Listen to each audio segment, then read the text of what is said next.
Is drinking raw milk safe like RFK Jr. suggests? Can you reduce a glucose spike if you eat your food in, quote-unquote, the right order? I'm registered dietitian Abby Sharp. I host a nutrition myth-busting podcast called Bite Back with Abby Sharp. And those are just some of the questions I tackle with qualified experts on my show. There is so much food misinformation and disinformation out there, and it can feel impossible to know what's real and what's BS. On Bite Back, my goal is to help listeners create a pleasurable relationship with food, their body, and themselves, which in my opinion is the fundamental secret to good health. Listen to Bite Back wherever you get your podcasts.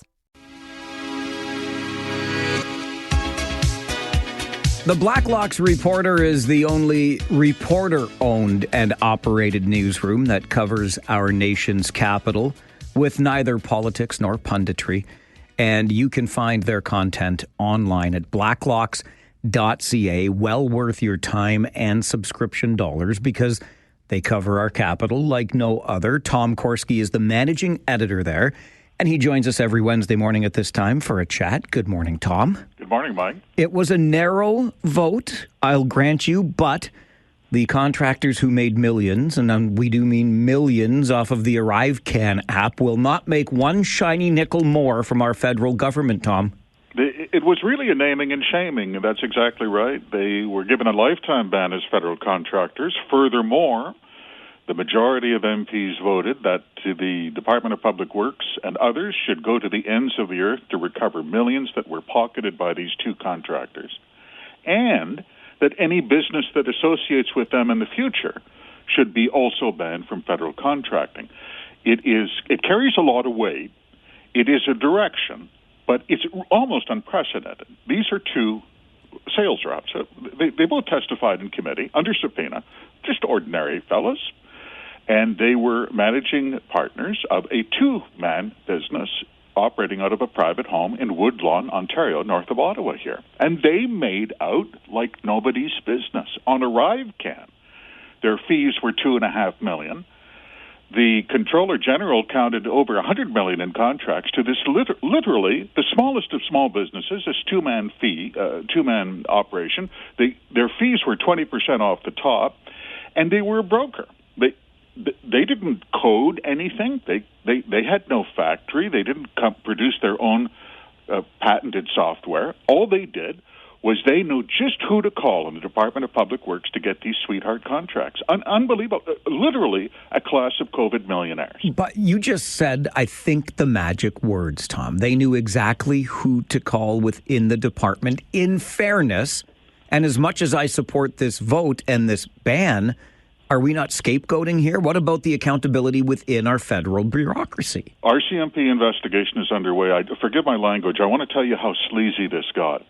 There was a senior manager at the Public Health Agency who was determined to have made the call that made these men millionaires on ArriveCan alone.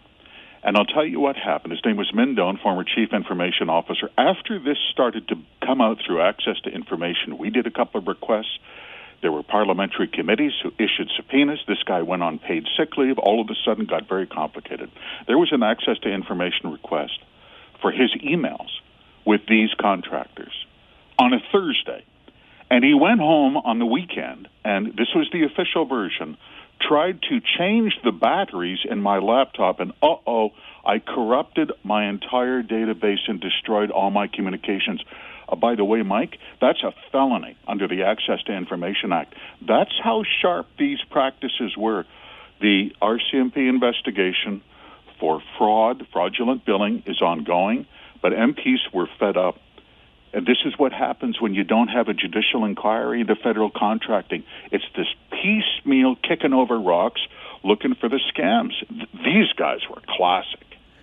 Okay, let's move over to the Federal Housing Ministry, Tom, where the former mayor of Vancouver is now that housing minister. And just so I'm clear here, Canada's new Minister for Housing, Gregor Robertson, has... Look, it's a lot of money to me. I don't know if it's a fortune, but it's not bad change in his real estate portfolio, the housing minister. $11 million, and that's the county tax assessor's valuation, so you know that's modest. $11 million in investment properties owned by Gregory Robertson, the housing minister. People say, well, he's a capitalist, join the club. The problem was he was asked about that in committee.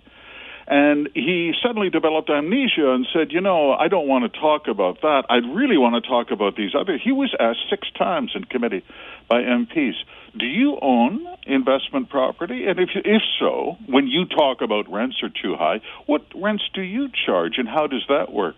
None of this was disclosed under the Conflict of Interest Act in his public filings made so far with the Ethics Commissioner. And Robertson now has had to be shielded by Cabinet in question period. We've had 6 housing ministers in 6 years. Gregory Robertson is one of them. Literally no one believes this man is going to solve the housing crisis. But this is one of the worst starts for any housing minister, is concealing your multi-million-dollar real estate portfolio. A vote last night, Tom, will uphold the plan to ban the sale of gasoline-powered vehicles in this country by 2035. So 10 years from now, no more gas-guzzling automobiles for you. But even still, not without its critics is this upcoming ban. Absolutely. Described as by opponents as costly, impractical, and draconian. Enforcement is a question, but you know why everyone's getting excited now? It's an incremental regulation, and it kicks in next year. And it states that automakers must prove that 20% of new pickup or passenger vehicle sales are electrics, or they will be penalized.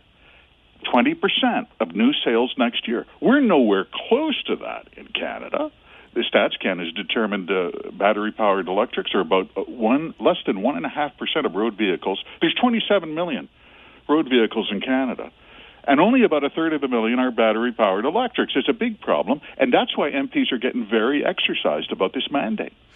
Okay, one more I have to ask you about before I let you go, because I'm always fascinated by, no, I'm not fascinated, I'm bummed out, depressed by the deficit numbers. Tom, we're supposed to be getting another projection. What's the deficit here in Canada?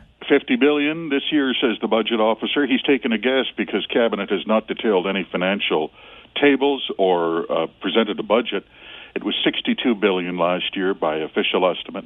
Could be $50 billion this year, $45 to $50 billion. How much money is that, Mike? Well, before pandemic times, the worst deficit anywhere, anytime in Canada was 2008 after the financial panic, $55 billion by then Finance Minister Jim Flaherty. People's hair was on fire. They were leaping out of windows. It was the end of time. And now $50 billion is like, it becomes normalized, really. Can we add ish to the official government language? It's 50 billion-ish. I like the ish, Tom. That nails it. That's pretty much it. As always, appreciate your time. We'll talk again next week. Thank you. Thank you, Mike. Tom Korski, managing editor at the Blacklock's Reporter. I will encourage you again. Visit blacklocks.ca. It's the only reporter-owned and operated newsroom that covers our nation's capital, minding Ottawa's business every Wednesday morning at 10 with Tom Korski and the Blacklock's Reporter right here on the Mike Farwell Show, 570 News Radio and Rogers TV.